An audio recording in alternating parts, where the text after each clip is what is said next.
Bonjour. La recommandation du coroner Michel Massé d'installer des défibrillateurs cardiaques dans les clubs de golf n'a pas la cote au Saguenay-Lac-Saint-Jean. Et ce, même dans les établissements où il y a eu des malaises cardiaques. Superviseur des ambulanciers à la Corporation des techniciens ambulanciers du Québec, Jerry Simard est avec nous aujourd'hui pour en parler. Monsieur Simard, bonjour. Bonjour. Que pensez-vous de la recommandation du coroner Massé?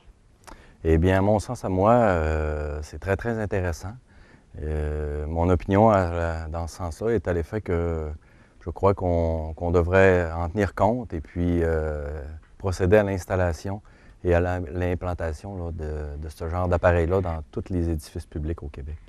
Félix Savard, qui est propriétaire du club de golf Le Ricochet à Chicoutimi, a pour argument que son club de golf fait 2 km et donc que s'il arrivait une situation où quelqu'un avait un malaise cardiaque, ce ne serait pas suffisant là, quand on parle de temps là, pour aller chercher le défibrillateur et opérer. Qu'est-ce que vous en pensez? Bien, moi, je pense que plus près le défibrillateur est de toute victime d'arrêt cardio-respiratoire. On sait que au-delà de 1 à 2 minutes, les chances de réanimation d'une victime qui est en arrêt cardio-respiratoire diminuent de 10 à 15 par minute. Donc, si on considère que pour nous, un temps d'intervention en milieu urbain est d'environ 8 minutes, on ne se trompe pas pour dire que les chances sont de beaucoup diminuer. Donc, plus il va y avoir de défibrillateurs d'implantés dans tous les grands édifices publics, plus la défibrillation se fera précocement suite à l'arrêt cardio-respiratoire de la victime. Vous avez réagi dans le journal Le Quotidien pour mentionner qu'un enfant de 8 ans pouvait se servir d'un défibrillateur cardiaque externe automatique. Pouvez-vous nous montrer en quoi ça consiste exactement? Oui, bien, les compagnies qui fabriquent ces appareils-là se sont attardées au fait que chacun des appareils devrait être utilisé par un peu des gens qui ont plus ou moins de connaissances du dit appareil. Un peu comme un extincteur pour un incendie. Si vous avez à suivre un cours pour utiliser un extincteur, au moment où vous aurez à l'utiliser vraiment, je pense que ça rendrait l'intervention compliquée. C'est un peu la même affaire avec les défibrillateurs externes automatiques. C'est que ces appareils-là ont été conçus pour permettre à monsieur, madame, tout le monde d'être en mesure de l'utiliser sans avoir à recevoir une formation. C'est clair que toute formation est souhaitable, RCR ou utilisation du DA. Il y a déjà des programmes qui existent. Par contre, il ne faudrait pas qu'on s'empêche d'utiliser cet appareil-là parce qu'on pense qu'on n'a pas eu la formation ou par manque de connaissances. Mais est-ce qu'une mauvaise utilisation d'un défibrillateur pourrait empirer l'état de la personne? Non. Les fabricants ont pensé à ce genre de choses-là. Donc, c'est clair que quand on donne les formations RCR et utilisation du défibrillateur, on a des situations particulières où on fait mention qu'il pourrait y arriver dans certaines circonstances, entre autres un thorax qui est plein d'eau, une victime qui sort de la piscine. Ce qu'on dit, c'est de s'assurer d'essuyer le thorax de la victime avec une serviette pour s'assurer qu'il n'y ait plus d'eau sur le thorax. C'est une des recommandations qu'on fait à ce moment-là. Par contre, il ne peut pas y avoir de mauvaise utilisation qui pourrait résulter de rempirer la situation de la victime. Elle est déjà en arrêt cardio-respiratoire, donc on s'entend qu'on ne peut pas vraiment rempirer la situation. Et en quoi l'utilisation d'un défibrillateur cardiaque facilite le travail des ambulanciers?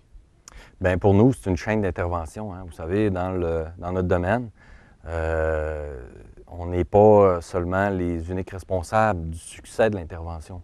C'est une chaîne. Donc, dans la chaîne, entre autres, il est prévu que le premier intervenant, celui qui est témoin de l'arrêt cardio-respiratoire, devient un intervenant tout aussi important que celui qui est paramédic, celui qui est médecin ou celui qui est répartiteur téléphonique qui reçoit l'appel. Donc, c'est un intervenant, c'est un maillon qui est aussi important que n'importe lequel dans le processus. Marjolaine Dolbeau, qui est la propriétaire du club de golf Dolbeau, à Dolbeau-Mistassini, a pour argument, elle, de son côté, que son club de golf est... Marjolaine Gaudreau, oui, a pour argument que son club de golf est situé au centre-ville et donc que les secours peuvent être là en moins de 2 minutes. Est-ce que c'est une raison valable selon vous? Qu'en pensez-vous? Non, absolument pas. Comme je vous le disais un peu plus tôt, tout endroit public avec une certaine concentration de population, au même titre qu'un extincteur pour les incendies, peu importe si les pompiers sont à telle distance de la caserne ou peu importe que le service d'ambulance est à telle distance d'un endroit public, plus il va y avoir de défibrillateurs près de l'endroit où la victime fait son arrêt cardio-respiratoire, plus on a de chances de la réanimer. Puis les statistiques sont là pour nous le prouver. Dans toutes les grandes villes américaines, dans toutes les grandes villes nord-américaines, québécoises, canadiennes, les taux de réanimation de victimes qui sont réanimées grand public, c'est-à-dire hors du milieu hospitalier, ceux qui réussissent à ressortir de l'hôpital vivantes sans aucune séquelle, c'est ceux qui ont été défibrillés précocement.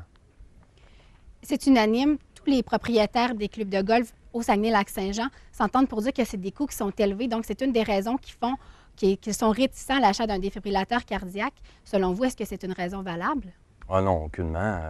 Un coût d'acquisition pour ce genre d'appareil-là, c'est tout au plus 2000 $, dépendamment de l'appareil. C'est plus ou moins, là. Mais à mon sens, à moi, c'est pas une raison. Moi, je regarde la vie utile d'une victime.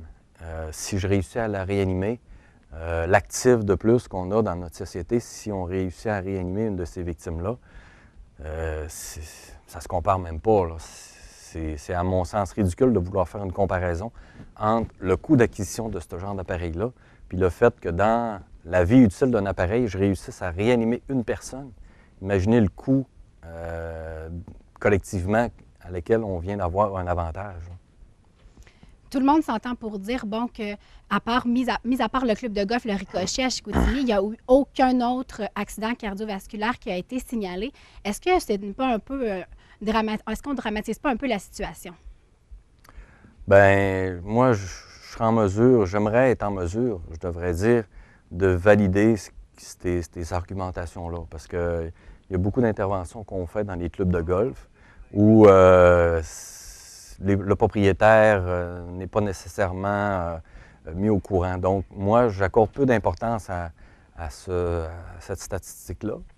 Par contre, je trouverais important qu'on prenne plus en considération le fait que, dépendamment combien on a de gens qui fréquentent notre lieu public, comme un club de golf, je pense qu'il faudrait tenir compte du fait qu'on est un endroit à risque. Puis on est un endroit à risque, et puis on est un endroit qui pourrait être privilégié de pouvoir accomplir un acte humanitaire de cette envergure-là. Rapidement, est-ce que vous diriez que non seulement les défibrillateurs cardiaques seraient importants dans les clubs de golf, mais aussi dans tous les établissements publics? Ah oui, effectivement. Plus il va en avoir, plus nos chances de réanimer le maximum de gens possible vont être de beaucoup améliorées. Merci beaucoup, Jerry Simard, d'avoir été avec nous. Ça Au fait revoir. plaisir.